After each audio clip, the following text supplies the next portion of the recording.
GM.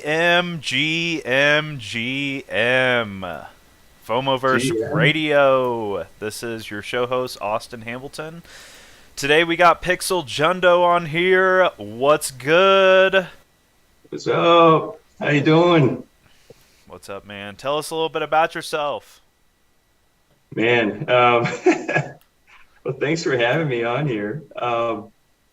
I'd say just brief background on my end. I've been in the NFT space for about 6, 7 months. And kind of prior to that, I'd just say, dude, I'm like a normal dude. At the end of Really? the day, I am. I am very much so. And I've Define also normal. realized normal meaning kind of went through the motions of life, so to speak. So, I studied finance, got my degree, just went down kind of, what I would consider kind of a normal slash, successful career trajectory. Spent many years in finance and technology as a consultant. Had a kind of core nucleus family. Nothing too wild and crazy from that standpoint.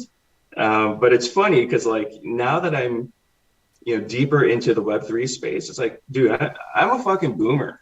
You know what I mean? Anyone that is like, because I'm over the age of 21, so I think that classifies me as a boomer in this space. But I've been learning a ton and been having just a lot of fun.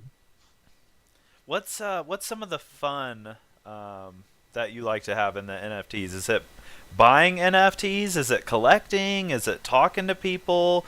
What's some of your top things to do in the space? Yeah. Well, it's definitely evolved over time because I know, I'm not new to crypto. Like I remember, getting my first Bitcoin in 2013. So it's, been a long time. A Um, whole Bitcoin, huh? I actually had, Woo! I had a lot of Bitcoin. Well, not like a ton, but Sailor. I think I had like 100 or so at the Oh, time. And this was like when Bitcoin, I think was, I forget, like around like 200 bucks each or, something like that. I paper handed, by the way. So, all that, like, whatever. um, I think I held on for like a year and it was like so new. Um, I've been following crypto for a while, since then, but wasn't really super active. But when I discovered like the NFT space, initially it was really just interest on the technology and wanting to learn about it more. And because I'm like a finance guy, I kind of viewed it through the lens of like an asset class and like, what are these collectibles and, kind of looking at it through that lens. But as I've gotten deeper into the space, I have greatly appreciated, art, really for the first time in my life. Because I have a family full of like artists, whether it's my immediate family and my relatives and all that. I'm definitely was always like the one like left-brained person, um, among my relatives. But really being able to explore art, the innovation aspect of it, like so, just learning so much more than just like the basic fundamentals of what I thought a token is and what it does versus like seeing what it's capable of. Um, and I also realized like there is an element of like childhood fun that comes along with this too. You know, um, and it's almost like just being able to kind of collect and enjoy the things that you would normally want to as a child, and being able to have fun with the exploration. So all in, I think it's evolved over time. I would say that where I am at now, probably the one thing that I value the most so far has been the relationships. You know, That's a good not one. only, yeah, I mean, it's not even just like collecting art. It's like getting to know the artists, um, and like the community, not even just through collection, but just, getting to know people. Um, and that community aspect was like by far, like the one big aspect of this space that I had completely overlooked. When you think of NFTs and whatnot, it's, are you collecting, are you investing, are you trading, or, all of that stuff. And uh, really an appreciation for the community and like relationships with artists that like you can actually talk to and hang out with, which I never really thought would be like the case, or would be possible at the time. Um, like that has been such an amazing, I don't know, like support system, and like we're supporting one another, we're learning a lot, we're teaching each other new things, getting pulled into like all sorts of fun journeys. So, that piece I think has just been like the wild card for me. It's very encouraging, to be able to talk to the creator of some of these Yeah. NFTs. You know, back in the day, you used to collect Pokemon cards. If you played Magic cards, or you collected little dinosaur figurines. That was your little thing. And now we're all grown up and we're hanging out in the Discord together and hanging out on Twitter, retweeting each other, and it's really been a fun journey these past couple years. Like yourself, Pixel, going into this space, not once did you think, hey, I'm going to talk to this guy that I'm going to buy this JPEG for. You being a finance guy, I would think you would be financially driven to look at some of these products and NFTs and be like, okay, what's the return on something like this? Then when you dive into it, you're like, wait a minute, there's something else behind the curtains here. I can So actually talk to these guys. totally. Like when I first set up my Twitter account, because I was never really on Twitter, Hmm. not really on social media much, and definitely with like Facebook and Instagram, I just basically stopped using it after a while. And so for Twitter, I created an account, and I had like literally zero intention of ever talking to anyone on that account, like to not even write a single reply, to not tweet anything, of from my end at all. It was really just like a lurker account, right? Like I just wanted to learn about the NFT space, create an account, follow some people, learn, and shit, man. It's like, and now I'm here, and some of the most amazing relationships I've built Hmm. have been, through this space. So it's just been, yeah, it's crazy. Just, what you think you're getting into, how you start, your initial impressions in versus like where it takes you once you get, a deeper feel and a better understanding of things. Now, would you agree with me, Pixel? There's different levels in the NFT game, and when I say different levels, you have the people that they might have bought a PFP because their buddy told them to buy it, so they're looking to ride that wave, I guess we call it. They're looking to make a quick flip or a profit down the road. Then there's those people that are, man, that's pretty badass. I like the look of that. There's some triangle with some little star in the background. That really speaks to me. That's something that I want in my collection. I'm gonna buy it. Whatever the price is, I like it because I like it. There's kind of two separate things, and I think once people realize, what this really is, what it can be, what it is now, I think it's easier to make that transition from just buying a JPEG to actually collecting something that you genuinely like. And I think once people dive more into the space and they realize, that most of these communities are here to stay, I think once they realize that, then that's when they take that next jump. Yeah, absolutely. It's like an evolution of learning, and Yeah. um, Yeah, completely agree. Um, and I also think it's like it reminds me of the internet. Like, you remember there's like this YouTube clip and scene where like Bill Gates comes on the David Letterman show. I think it was like in 1995 or Oh, something like that. maybe I can pull it up. Okay. Bill Gates comes on Letterman show. Yeah, yeah.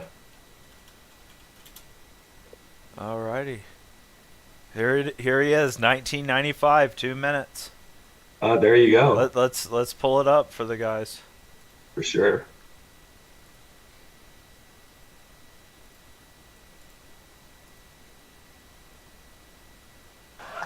But I think about this, and what about this internet thing? Do you know anything about that? Sure. What the hell is that exactly? Well, it's become a place where people are publishing information. Right. So everybody can have their own homepage. Companies are there. The latest information. It's wild. Yeah, Isaac, what's you going raise the on. volume a You little. send electronic mail to people. It is the big new thing. Yeah, but it's easy to criticize something you don't fully understand, which is my position here. Go ahead. But I can remember a couple of months ago, there was like a big breakthrough announcement that on the internet or on some computer deal, they were going to broadcast a baseball game. You could listen to a baseball game on your computer. And I just thought to myself, does radio ring a bell? You know what I mean? It's just... There's a Does radio ring a bell? Man, that just shows you how far we've came. What was that, 1995? So, Yeah, almost, 30 years? yeah, yeah. It's wild. And, they started talking about like all these different things, whether it's watching games or you think about like, email, just all these things, right? And, in 1995, you could not fathom that like you could get food delivered to your doorstep from a restaurant, using the internet or, being able to be driven from point A to point B on demand with like a driver picking you up in an Uber, all of these things. And I think, for people who are newer to the space, a lot of times like you're trying to bucket like the NFT space into like what right? Like, is it an asset class? Is it a JPEG? Is it a collectible? Like, what is it, right? And I think it's like just kind of shedding these like binary terms of like it is one thing or whatever. Like in the YouTube clip, it's like, yeah, like it can handle the same things radio does and TV and paper mail, like all of these things, but like all at once, right? And so when you kind of view it as like this multi-dimensional, like utility of sorts, it's almost mind-boggling how much there is to explore, and the use cases, not only from like a technology and innovation standpoint, but how this can actually be applied in the real world and like the impacts that can make. It's like the sky's the limit. It's amazing. Yeah, I totally agree. I think we're just scratching the surface as far as what, NFTs are, what they can be used for. I kind of view it as like a brand new platform. NFTs are a brand new technology. So this is the base layer, so the NFT is the technology itself. And then artists that are creating these JPEGs are actually building on top of that first base layer. Okay. The second base layer, this is just my opinion, you have use cases. You can use that NFT that you built, you can use that to buy, another NFT. You can use it to yield banana tokens. You can use it to create a different whole new universe. I mean, there's just so many things that can be built on top of that first layer, So moving forward, I guarantee you companies like Google, Microsoft, Apple, you're going to see moving forward, they're going to have NFT this, NFT that. Now, it doesn't necessarily mean that, they're making a monkey on the screen. Mhm.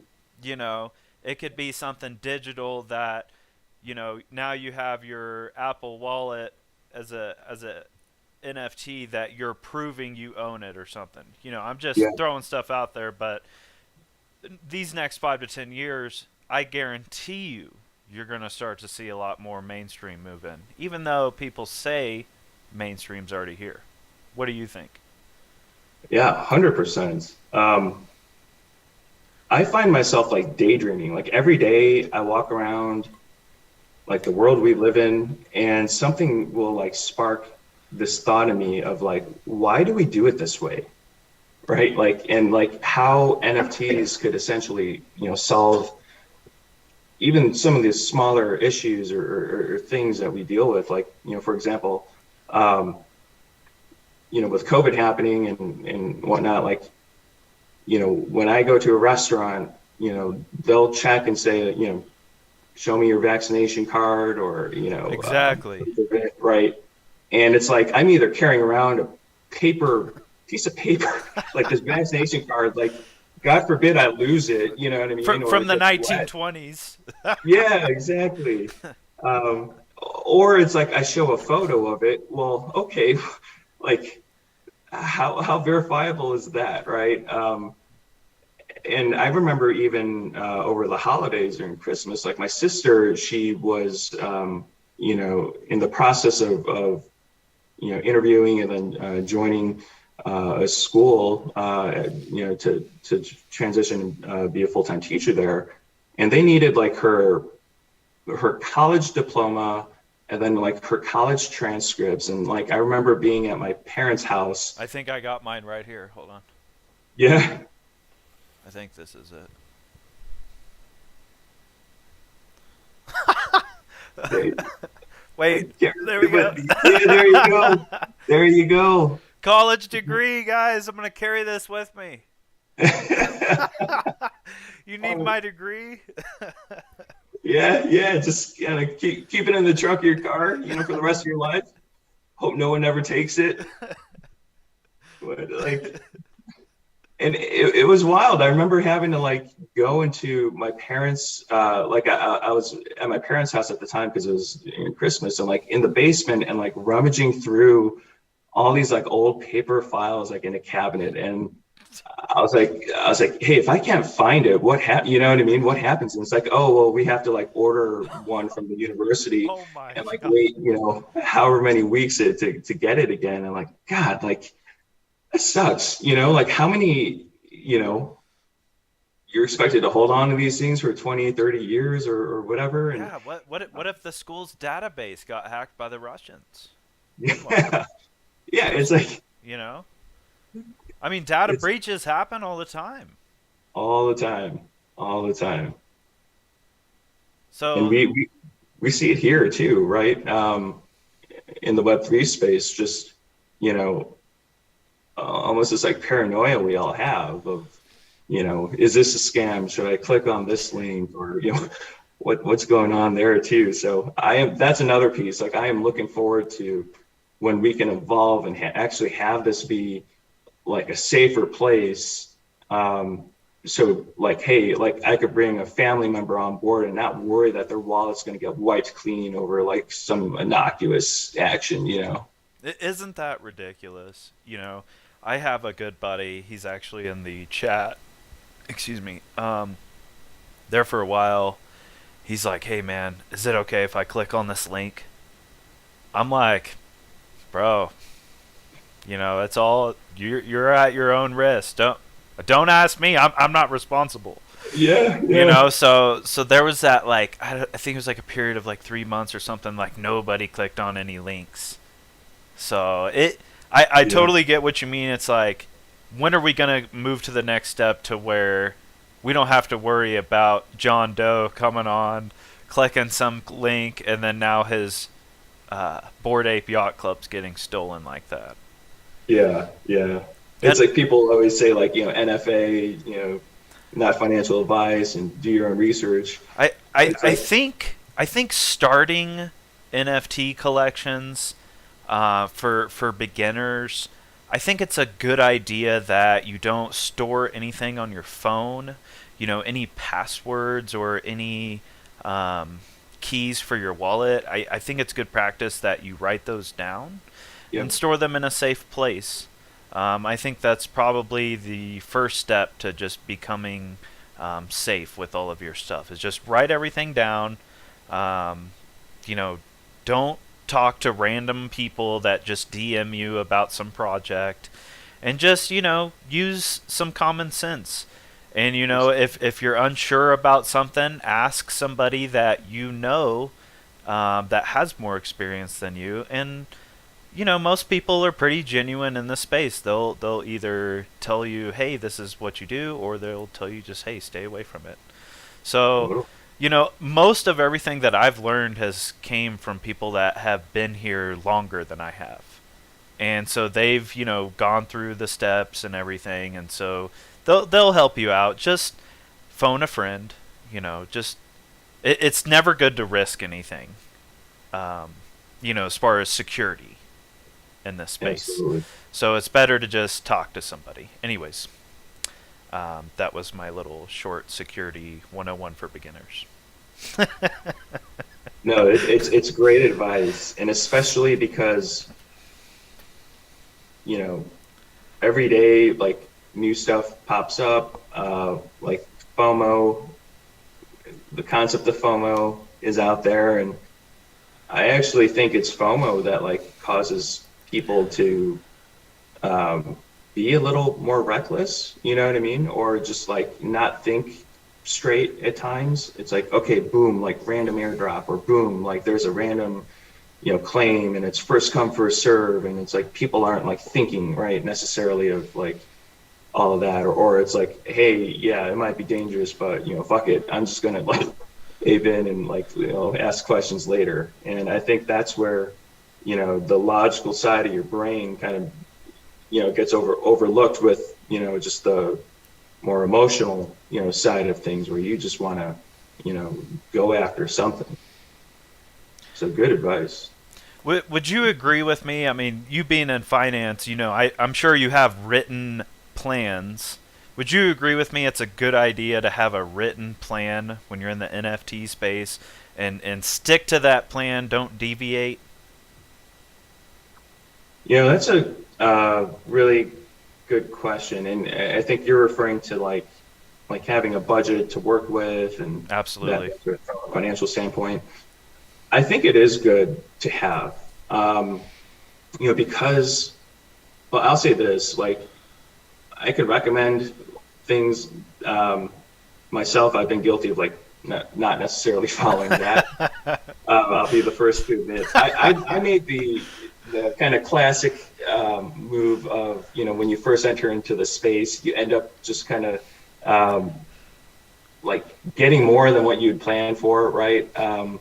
Overextended to a degree, or you don't necessarily realize how illiquid of a market this is, right? And so, like, to be able to have that kind of self-control of like, hey, this is kind of what I want to budget for and do, I think is really important, because the last thing you want to be in is in a situation where you need liquidity, particularly for, like, it's one thing to need liquidity because like, hey, you want to use that liquidity to get something else, right, like a new mint or whatever.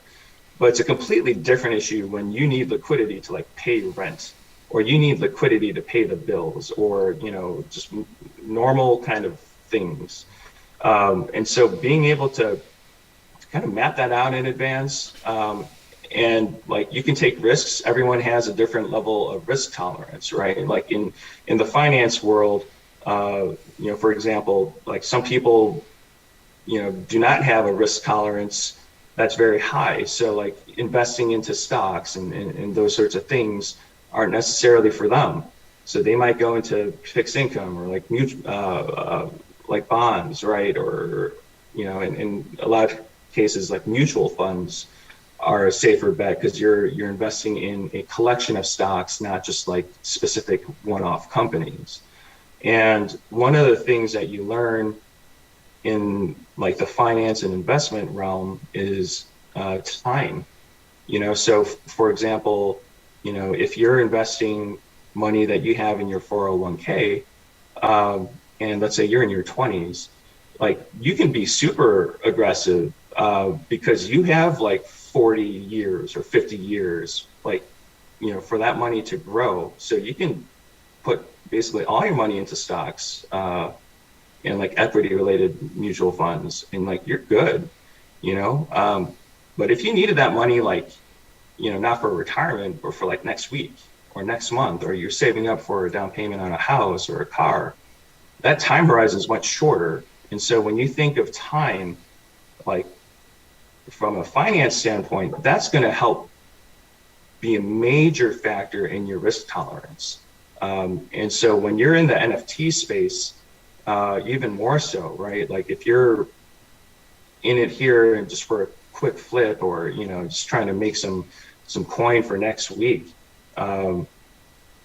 be careful. Yeah.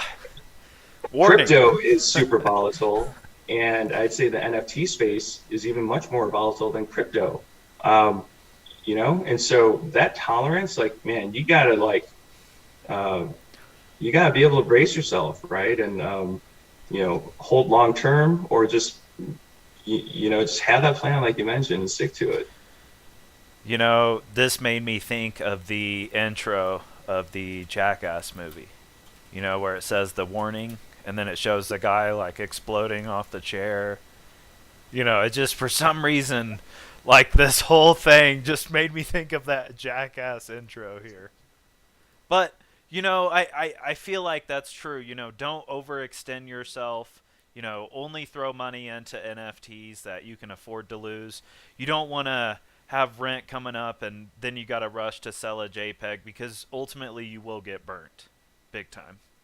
And Absolutely. and I think this discussion kind of leads into like the mental health journey, into the whole space, and that is, try to do other things that make you happy in life. I think it's okay to spend all your time in devotion to one thing, but you also have to find that balance in your life, whether it's eating the right foods, whether it's going outside for a little bit, whether it's getting some exercise.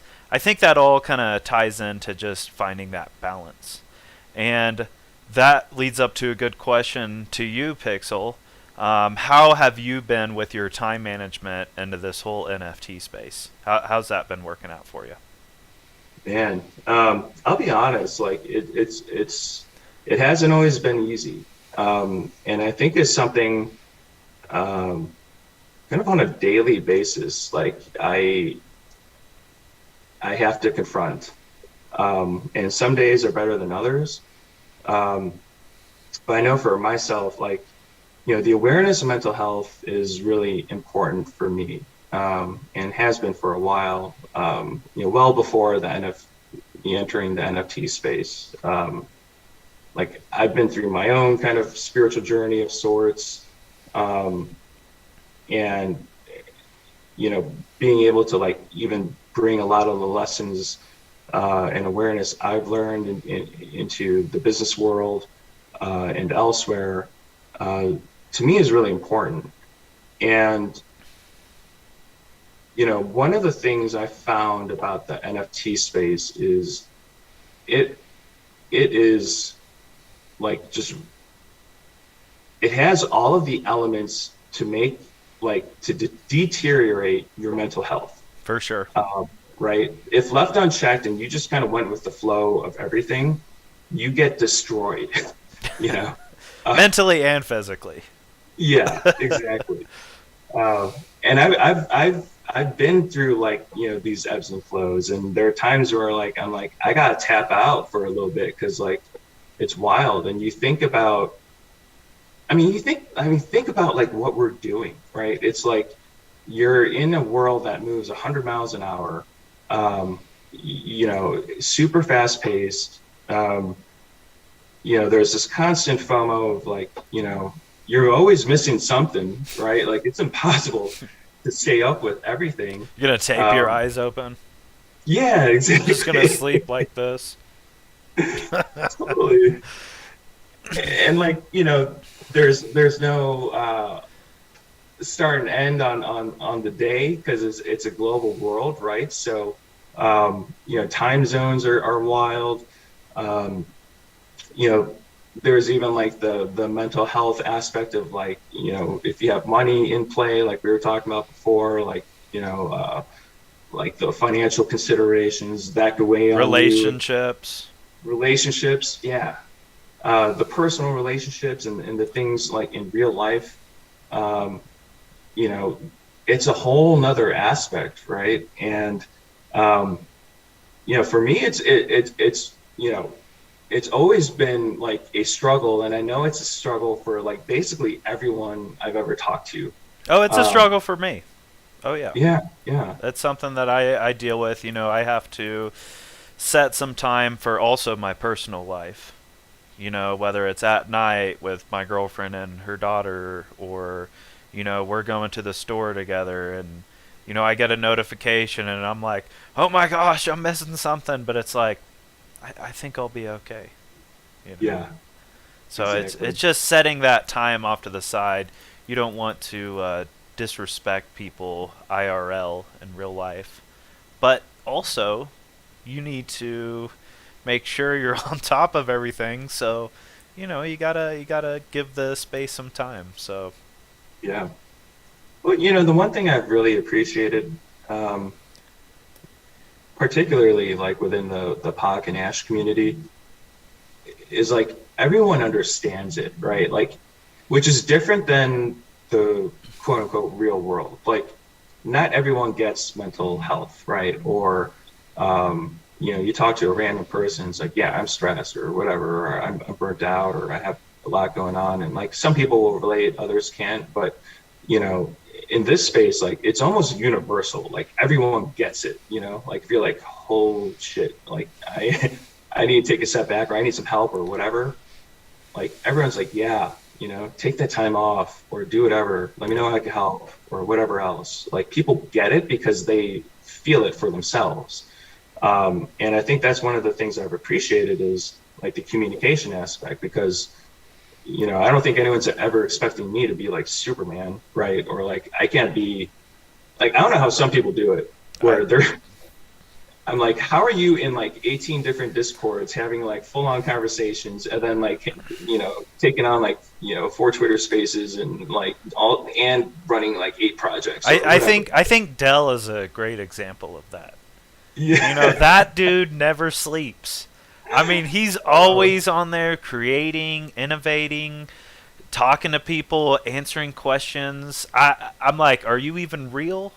You know, that dude is a monster. a beast. A Speaking of beast. Dell, Ash 2. Yeah. Let's Yeah. talk about the positive things that happen in Ash 2. Yeah. What did you like the most about Ash 2? Oh, there's so many things. I would say, well, one is like the exposure to 30 amazing artists. There are many artists that uh, have been part of this that I did not know very well. And I've personally gravitated towards. So I love just the ability to discover, amazing artists and their art and their pieces, and also getting to know them better, on a more personal level. So just that alone, like, has been great. Um, I love the dynamics of it as well. I think there's a lot of good parallels with like, um, not just from like a burn mechanic and like, that sort of thing, but just like how like the sales and the royalties are like shared. And when you think about like how the mechanics, like the why around it, like why is it set up that way? Um, to think that like, you could have some more mainstream artists who are more well known, kind of pulled in with, some a little bit smaller artists, maybe less well known, but like together, like that mechanism, it's like the rising tide raises all boats. Yep. And through that, I think is just like, again, not about like burn mechanics, but like symbolically and like what this actually does in terms of elevate people up together, I think is beautiful. And, it's something, I think speaks to me in terms of like what I want to be able to do in this space. And I'd also say that for Ash 2, it's like a lot can be said about how a creator or a team responds to issues. And so I know that there are issues with like the minting and transaction fees, all the gas, all that stuff. And it's like, but like, man, to like refund everybody for like the lost gas, like that's unheard of. I don't know if people fully appreciate that, No. And like, man, like just mad respect for, for Pac and for Manifold, for just really doing that and making it right. I feel like, when you're on the sidelines, sometimes you just watching and it's okay. But you hear some of the other people on the outside, gimme, gimme, gimme. It's like, why don't we just take a time to appreciate this? Like you said, there's 30 artists coming together. The royalties are split. The tides will rise. I mean, you just have to think about how many amazing artists are all a part of this one whole collection. And shoot, right now, I mean, to think you could buy into this beautiful collection at a decent price is amazing to me. It's not even a decent price. It's like a steal. I I feel bad every time I buy it. I feel like I'm robbing someone. I'm It's like highway robbing someone. robbery. Yeah. I mean, and think about it. It's like, at most it's a 250 edition, like collection, Oh right? my gosh. And it's only going to go down. And, there's a bunch that have already been burned. I think some collections are like under 200 editions right now. And it's like, And those are the sleepers. Yeah. Those Yeah. are the sleepers. And when I go and I'm always looking, I'm like, okay, there's somebody on my Twitter that shared some data post. And I can pull it up for everybody, but it was the total amount burned in each collection. And I go to look at some of the floor on this stuff and I'm like, how are people valuing this? I mean, it's to me, Yeah. like you said, it just seems like almost wrong. It seems like a steal because it's like one of the collections, I think there's already been like 70 NFTs burned. And it's like, okay, well now we're getting to like close to the high tier burn level. Mm-hmm. Here, Mm-hmm. it's right here.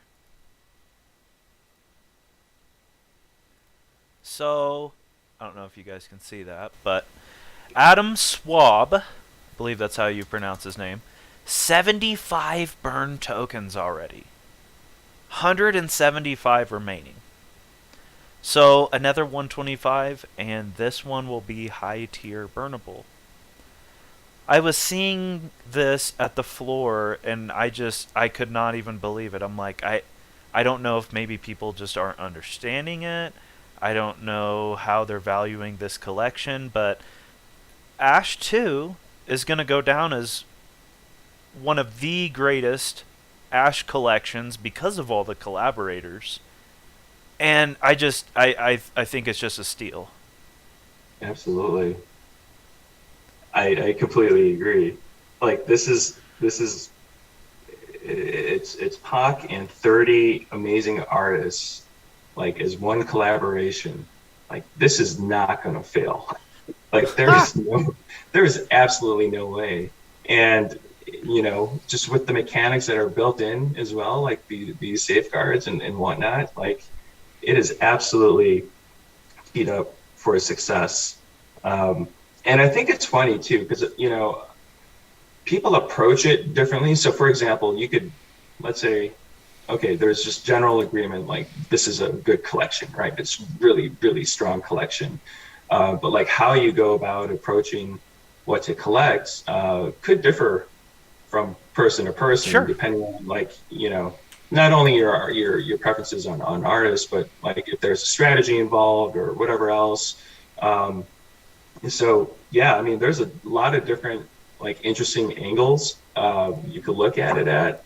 But I know, for example, some people collect multiple of like I've done this at times, like collecting multiple ones of specific artists, and just knowing that like, hey, you can actually help kind of control the rarity, so to speak, with this without having to lose something. Because the last thing I will do or would ever want to do is like to burn like my only copy of something, you know.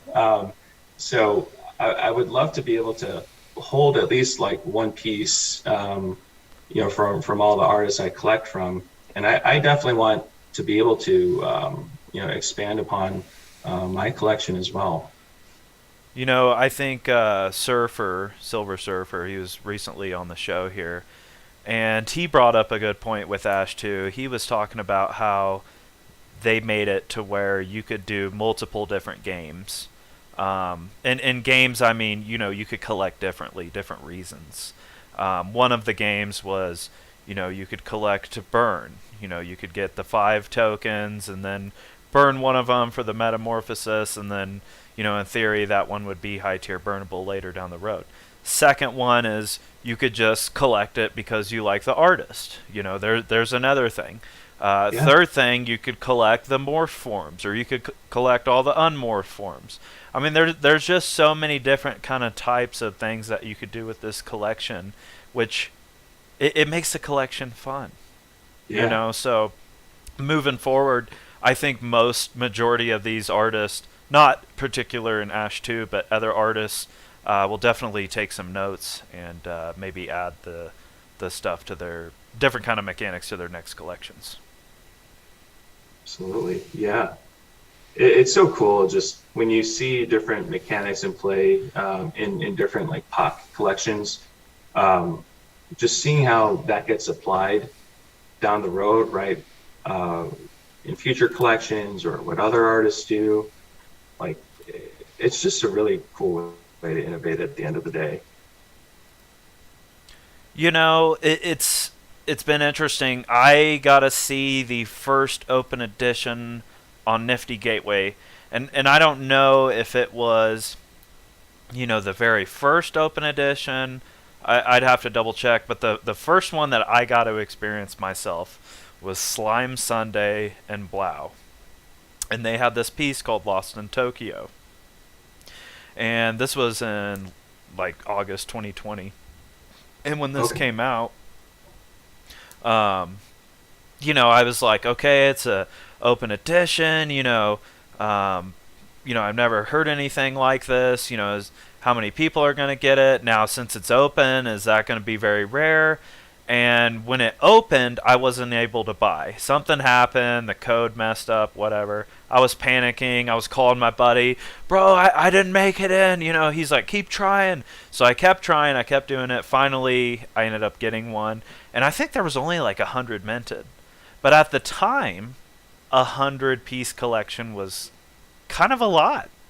That Yeah. was before any of these 10K projects. That was before artists really had a big supply. And so, that was one of the first ones. Then they came out with ranked auctions. Then they came out with drawings.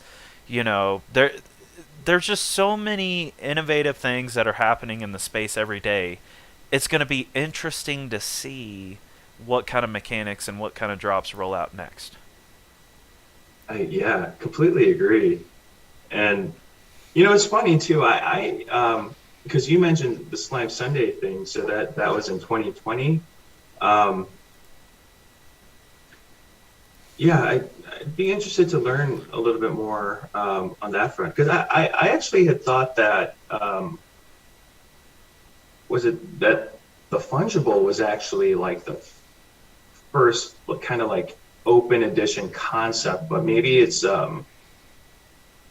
different. Maybe I'm mixing something up. Like,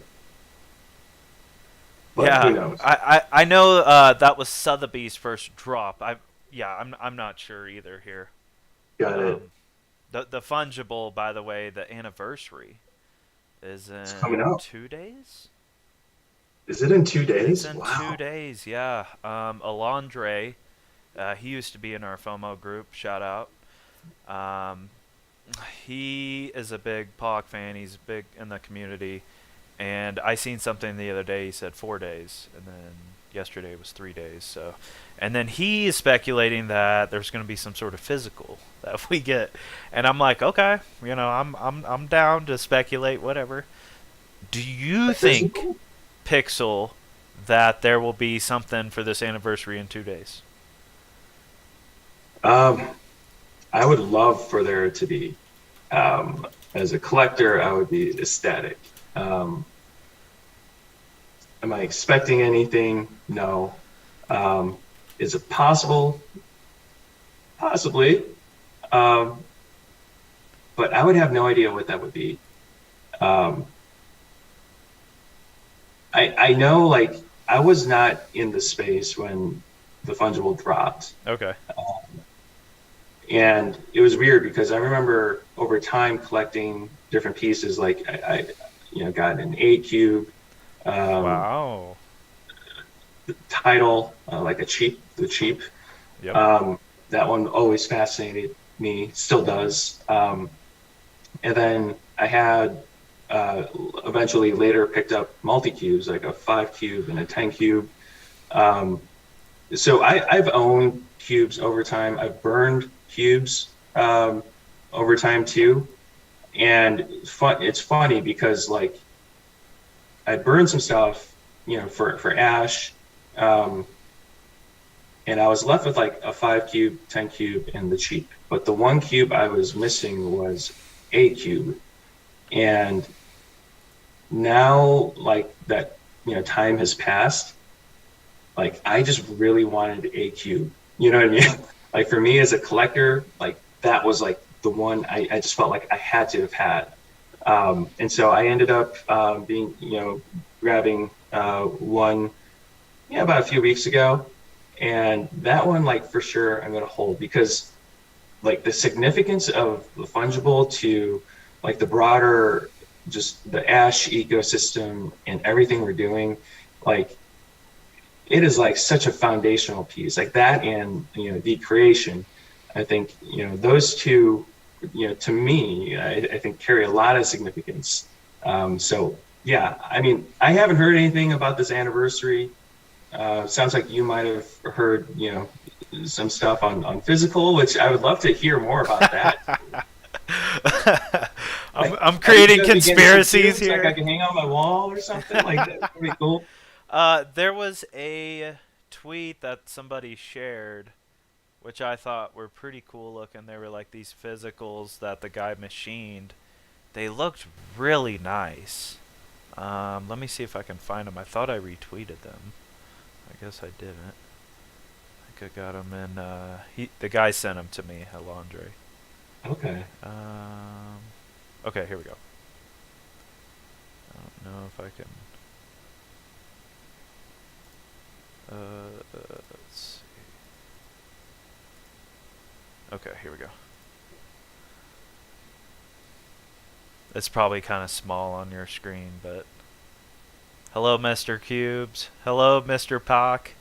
Sir, I have your cubes. I'll try to pull up a better picture here. I'll try. I saw that tweet earlier. Okay. I didn't connect the dots on some of this. That's the ones I was talking about. Very cool. Those look so cute. I'd be like just juggling them in my hand or whatever, having them on a keychain. Yeah, I'd be down with anything, man. Whatever. But Pac is so digitally native. It makes me wonder if he will ever do a physical. They're always talking about the advantages of digital over physical anything. And so it just makes me wonder if it's going to be a physical or if it's going to be anything. I'm cool with whatever. You know, it doesn't hurt me if there's nothing. I'm here for the ride. Yeah, yeah, 100%. You see what Roger Kilimanjaro posted the other day? He had like these like tumbling 20 cubes. I did see that, the broken cubes. Yeah. You know, I seen that like right after the fungible first came out. He posted that, and Okay. and Puck replied back. I don't even know if I could find it. He said, he was like, "Uh oh," like almost like, "Uh oh, did Roger like break his own cubes?" And now like his 20 cubes like won't work or something. Like what's going on here? There's a better picture there. Oh, there you go. That's super cool, man. Yeah. Yeah, the edges and everything just looked so refined on those little Yeah, cubes there. that's amazing. Whoever that was, they Puck, you need to hire that guy.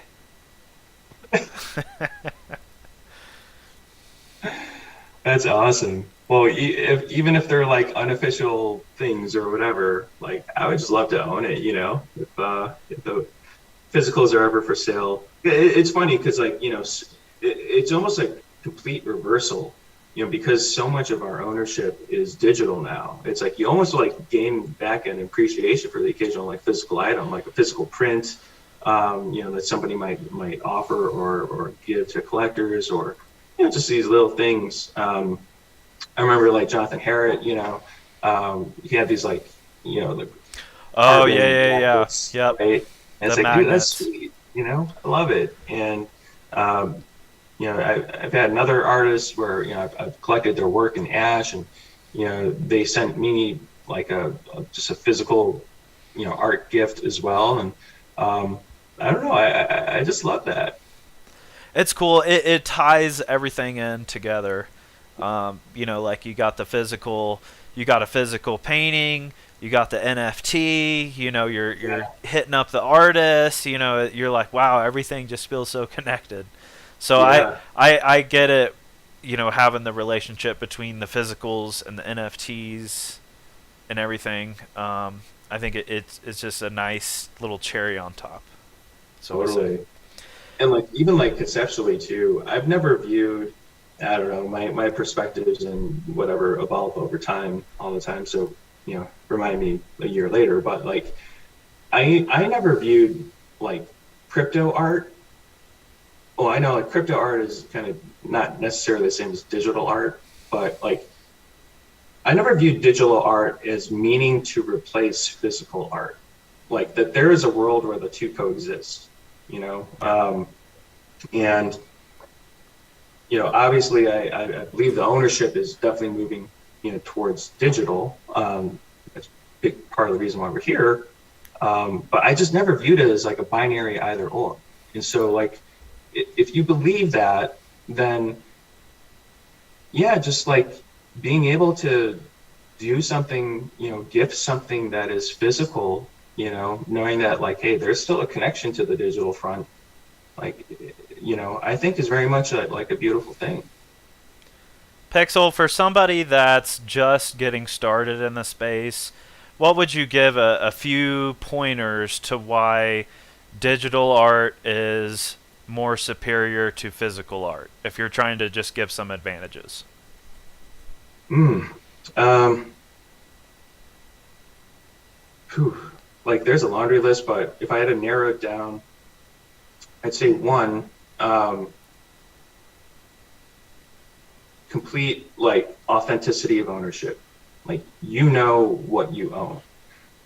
You don't need to rely on some third party validator, or anything like that. So undeniable proof of ownership. The second one, which I think is actually really appealing, is like you can share your art with the world.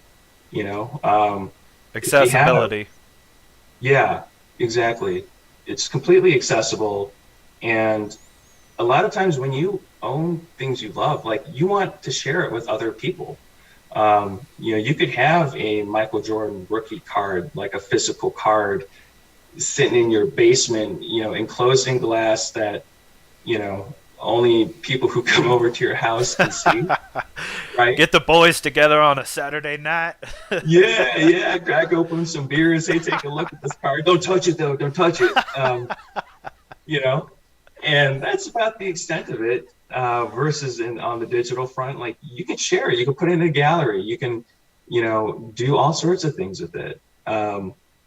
Because I just feel like when you own something for its beauty, and it's not just purely like an investment, then yeah, you want to share it. You want to be able to have it be showcased. And then I'd say like the one other piece that probably gets overlooked a lot, and even in the NFT space probably gets overlooked a lot, are smart contracts. And just knowing that there is so much untapped innovation behind it. And I think POC is showing us a lot of what is possible here. But like what you own can be dynamic. It is like a multifaceted like thing that you own. Like it's not just some static, doesn't have to be some static like JPEG image thrown onto a token, right? Like, and I still think that's like the majority of like the NFTs in the space. Like that's basically what it is. But to think that like, you're able to do so much with the token and with the smart contract on it, that, it is far more than just like when you own something physically, like that ain't changing. It is what it is. It's going to be there forever. And maybe that's just what you enjoy. Like, cool. But like on the digital front, like it is limitless possibilities of what can happen with it, what can you use it for, what it could transform into. And at the end of the day, I think, the last piece I'd say for new collectors is like it brings you to new communities. Like you will build amazing relationships with like-minded people simply through sharing the same passions and values and interests. The reasons why you got into whatever it is you collected, like some of the most beautiful people like in the world are here. And like to have that opportunity to connect with them, like that's just a major treat. Oh my gosh, so many smart, intelligent people, and so many Mm-hmm. caring people are in all these groups, and it's so amazing that just that extra is on top of the financial incentives. It's Yeah. on top of the beautiful art that we get to lay our eyes on every single day. It's on top of the amazing conversations that we have in a group with people. There's so many positive things. It's hard for me to point out negatives. Absolutely. I'm with you, man. I'm with you. One thing I wanted to touch on before we wrap this thing up is your project. Well, I don't know if I should say yours, but something that you've been working on lately. Let me get that pulled up here, and maybe you can just tell us a little bit about it. Right. There we go. Once alive. I love this project. Awesome. Like, I love it so much. Um, and this is kind of a collaborative project, led by Artile, myself and NFT Art V are also involved in supporting this. And this is really like the first project I've gotten active into as like a creator or co-creator of sorts. And yeah, if you scroll to the top, like you see that the main kind of Mona Lisa image, like that's kind of the genesis of it, is like this portrait of the Mona Lisa. And this project was actually inspired by my favorite POC collection of all time, which is called The Creation. And the creation was, essentially a fractionalized image of a very famous Michelangelo painting that was broken out into tiles. And they had created some really unique like bidding mechanisms in terms of how it worked, but essentially it was designed in a way that not all of the individual tiles would be sold. And so, when you look at the creation, the final portrait has missing pieces like these like black empty spaces, just like you see here with this Mona Lisa. But the beauty behind it was like, it was really about collectors being creators. So what the collectors decided to bid on and collect ultimately determined what the final portrait of the creation looked like. And each individual tile was its own unique one for one with amazing detail and a title for each tile. So each one for one is its own kind of pocket piece, so to speak. So visually what our tile and I did was, with this Mona Lisa portrait, like visually kind of doing something similar to the creation. It's a portrait that's broken out into individual tiles, and each tile is given a name. But that's really like the only main similarity, I would say, that we gathered. The broader inspiration was really about how collectors can be creators, because I think that's a fundamental thing that we see with a lot of POC's work.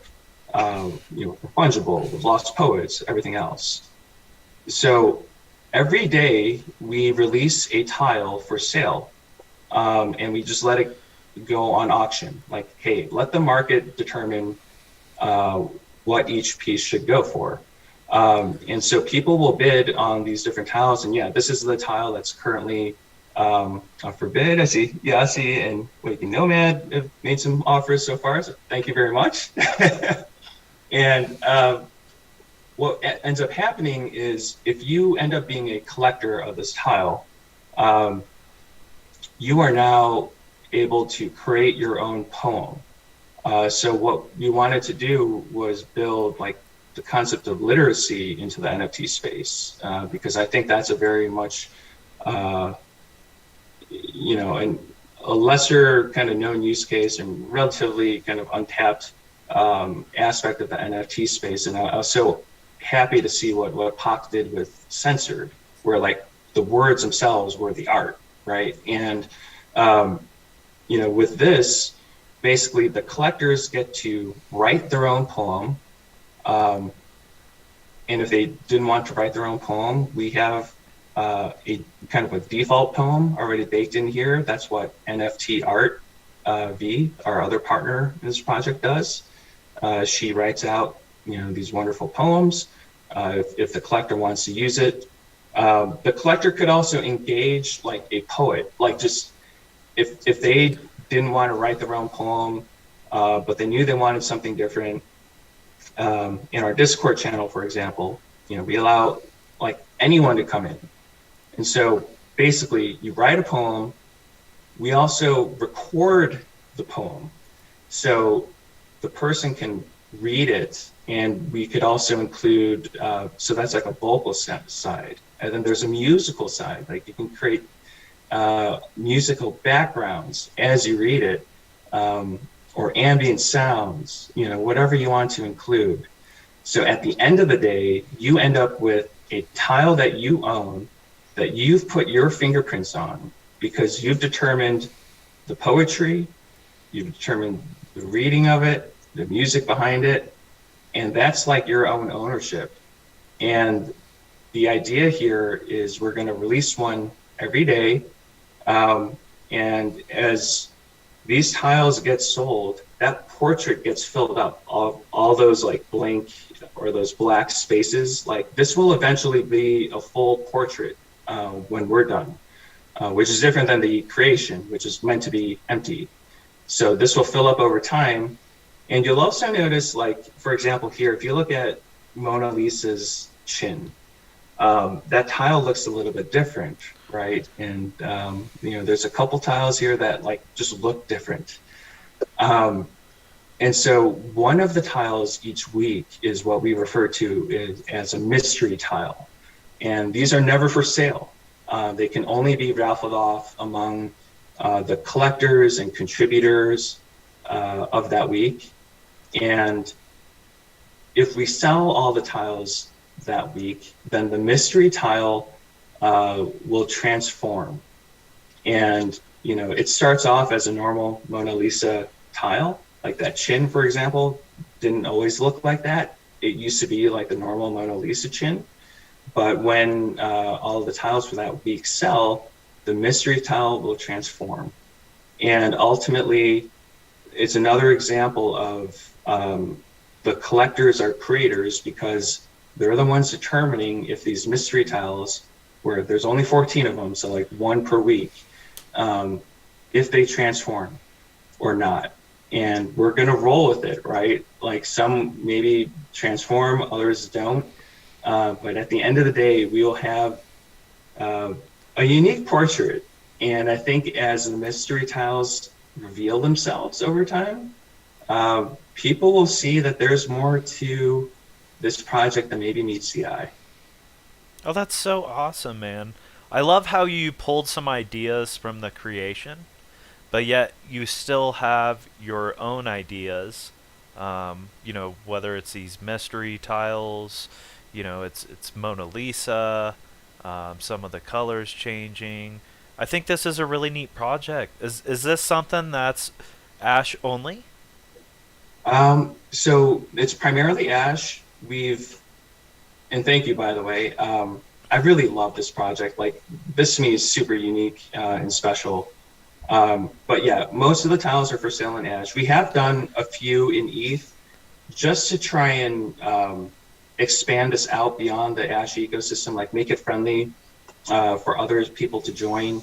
Because I think inclusiveness was a really big part of this, meaning, to be able to bridge multiple communities, so not just the Ash community, but beyond.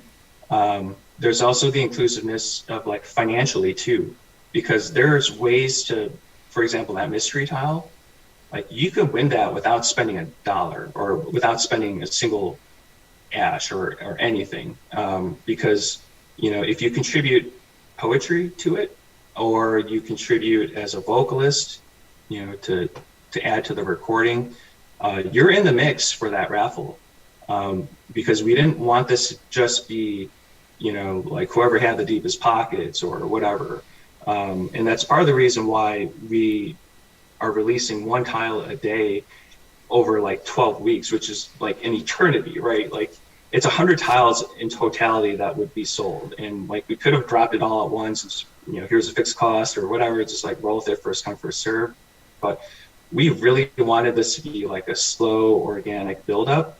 And myself as a collector, I always felt like, how could we do this in a way that organically builds a community, but also rewards early collectors? Meaning like, hey, if it's like under the radar for a while, and like we have pieces that have sold for like 1 Ash or 2 Ash, right?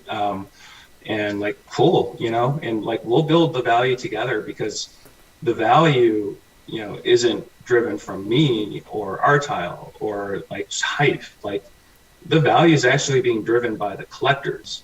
Like we have some amazing recordings in there. Like if you look through some of them, like you listen in on them on your own time, they're beautiful.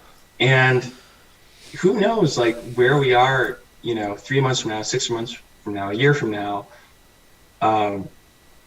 Some of the people that have collected our tiles are just amazing people or artists and collectors. And that provenance of it is also beautiful too. To be able to like, who knows, maybe one day somebody sells their tile and they're like, world famous. And even if they're not, like just being able to keep it for yourself as your own like keepsake. And it's like, yeah, like I've had my fingerprints on this piece, and collectively, like we've built this collection together. To me, it's just really, really, really special. So And I'm is that the first project that you've actually been a part of? Yeah, it is. Um, I remember that's how I met Artile actually. Like he had created this Mona Lisa piece, and had like fractionalized into tiles. And, he too was inspired by the creation, but it was more of like a visual Hmm. inspiration. And when I saw it, like, that's when I contacted him and was like, hey, let's talk because like this resembles my favorite collection of all time. And, I shared a little bit more about like the background and what the creation really symbolizes and what it meant for me at least. And that's where we got brainstorming. And so for me, it's like I don't have the artistic background to do what he does. Like he's a genius in his own right, and he has some really amazing work, well beyond one slide, by the way. Um, and he even released a photography collection, which is very beautiful, by the way. So I'm a plug for Artel. Go check out his stuff. Um, but I think for me, it's like what I was able to do was get involved in terms of the design, right? Like, what are the mechanics? Like, how does this all kind of come together? The approach, and like the themes that we want to do, and even just setting up helping set up Twitter or Discord, or how do we price things? Like, what are the kind of elements we want to incorporate? And so for me, I think that was a great way to get involved, as a creator, but in maybe the less conventional route of like, okay, I don't know how to render shit. I don't know, Same. yeah. You ask me to draw or sketch something on a piece of paper, like you will laugh. Like, I mean, it'll be comedy. But I can talk and like work and design through all of this. So for me, this was really my first foray into it, and it's just something I'm very proud of and really love. And I'll never measure this by sales or anything. Like I personally, like I'm not getting paid for any of this. Like um, I wanted to like not take a cut Nice. essentially, so that I can have this be just like a deep passion project. It's not all about the money. Yeah, exactly. Even It's though not. a guy that has a finance background, degree, it's not all about the money for him, guys. What a genuine dude. We love you, man. Hey, that is so cool. It's called Monsali. What's the lie? Yep. Monsali. Guys, It's an check it anagram out. of Mona Lisa. You scramble the letters around, and it's Mona Lisa. Check it out, guys. Follow them on Twitter. Go to their page. Hit the like button. Subscribe to them. Throw an offer in there.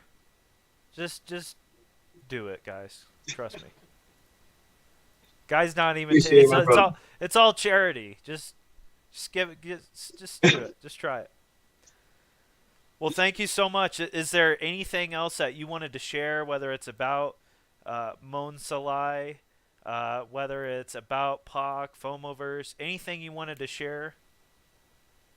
Man, I mean, I know we could go on for hours, but yeah, we've covered a lot, and I'll spare that. I'll just say I'll just kind of end on the note of you know I've been learning a lot.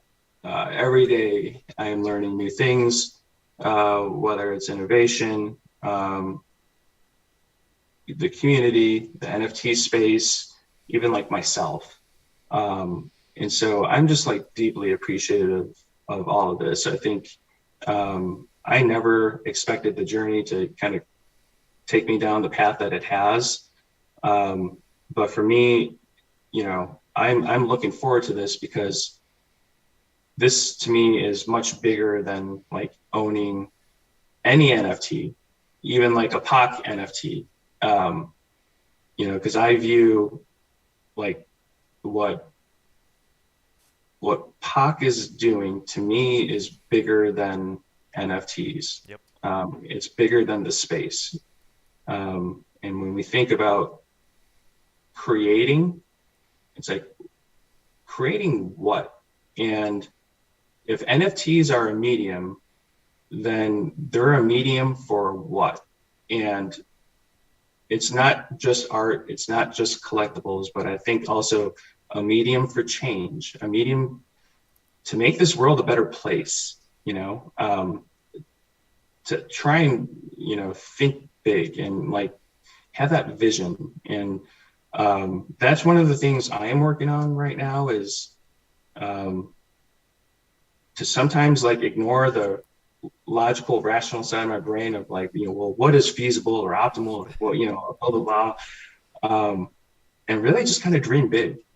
And not necessarily having all the answers in play, but, I'm really appreciative of the relationships that I've had to date and, to the Ash community, in particular. And I just love how, we're not only supporting each other, we're like pushing each other and like thinking different. In a good way. In a good way, in a really positive way. And just that like-mindedness of like thinking about things like bigger than ourselves, right? And that's what gets me up in the morning every day. It's not, it's not anything else. And so I just want to kind of leave it on that note. That's awesome, man. Well, I got two more questions for you, and then Okay. we'll end it. They're just as quick as you want to make them. Okay. So first question is, what is your favorite shit coin? Oh man. I've dabbled in some shit coins in the past. Honestly, like I don't think there is one that I would even like have a favorite of, but I'll just say the Shiba Inu coin was probably the most recent one I had owned and had nothing to do with believing in Shiba Inu. I think at that time it was more like other people might have believed in it, and I think that was just something I had kind of traded. But other than that, yeah, there isn't really one on my list, to be honest. Shiba's one of the more hated ones. Yeah. Okay. Last question is what is your favorite cryptocurrency? Oh, I mean, that's Ash. And Ash boy.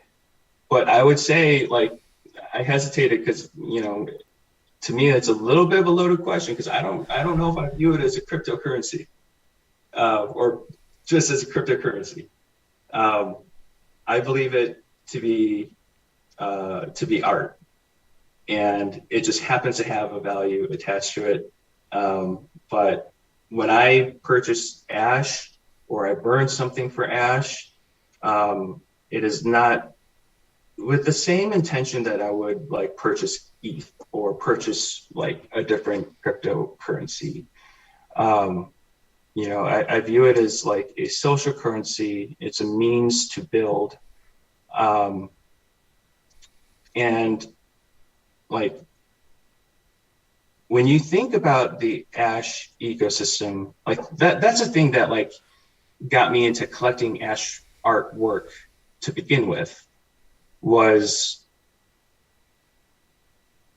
like I saw a lot of people, and myself included, like when I was holding Ash, like a cryptocurrency for the longest time. And then like just something kind of clicked in my head.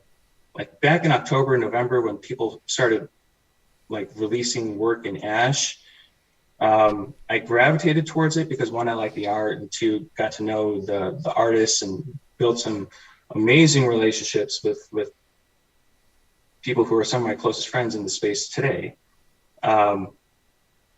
And it got me thinking, like, the Ash ecosystem actually doesn't grow unless like Ash is moved around, like unless it's actually being used for something. And I remember I think it was Pac back in the day had a tweet, something along the extent of like, how valuable would Bitcoin be if only one person owned all of the Bitcoin? right? If like it never got circulated and no one shared it or like, whatever, then the value, and I don't mean monetary, just monetary value, but just the broader value of anything like that, like just wouldn't exist. And, so for me, it was like, yeah, you could hold some ash, as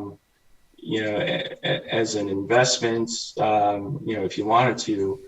But shit, I've spent my ash, like these dips and like whatever else, like I don't really feel it because like I just been like using it to collect art, right? And when the dips happen, like awesome, because then I just get to get more ash, for the same amount of ETH and still collect more art. And I don't know, like I am so bullish on where the Ash ecosystem will go. Like there's no doubt in my mind that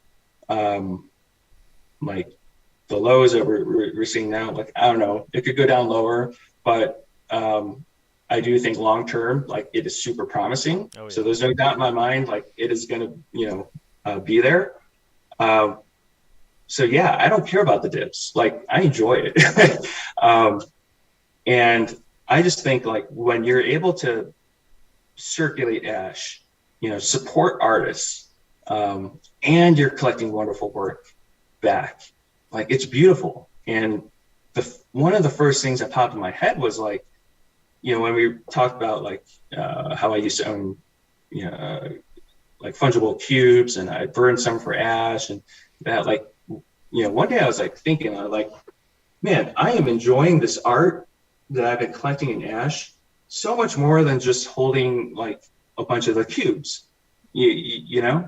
and I know like I still will hold like an A cube as a collector, but like if I had like 10 A cubes, like I wouldn't want to hold on to 10, necessarily.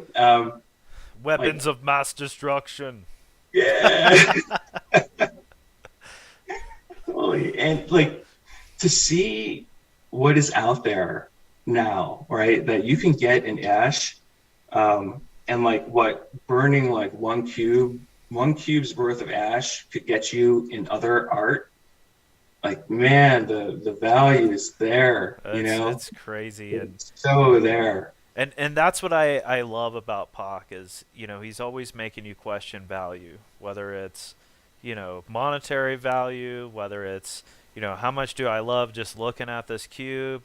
How much do I love just burning a cube? How much do I love, spending the ash for other art? There's just so many different variables, with the fungible, with all of Pac's work and the ash community, and it's such a special place to be. And I invite newcomers to come in and, pick something up, whether it's a Lost Poet, a Merge, something. I mean, even if you're not a collector, more than welcome to just come in and check out the art. Just because you don't have a piece doesn't mean you can't talk to people or enjoy it, Yeah. So that's another thing. But anyways, man, I really appreciate you coming on the show. You're a great dude. You're a great collector. Thanks for being a part of FOMOverse.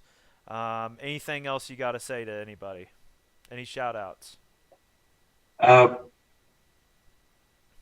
just going to say I love you all. So thank you. I appreciate it. And definitely excited to be part of this FOMO family. I'm about a month in, but I love it so far.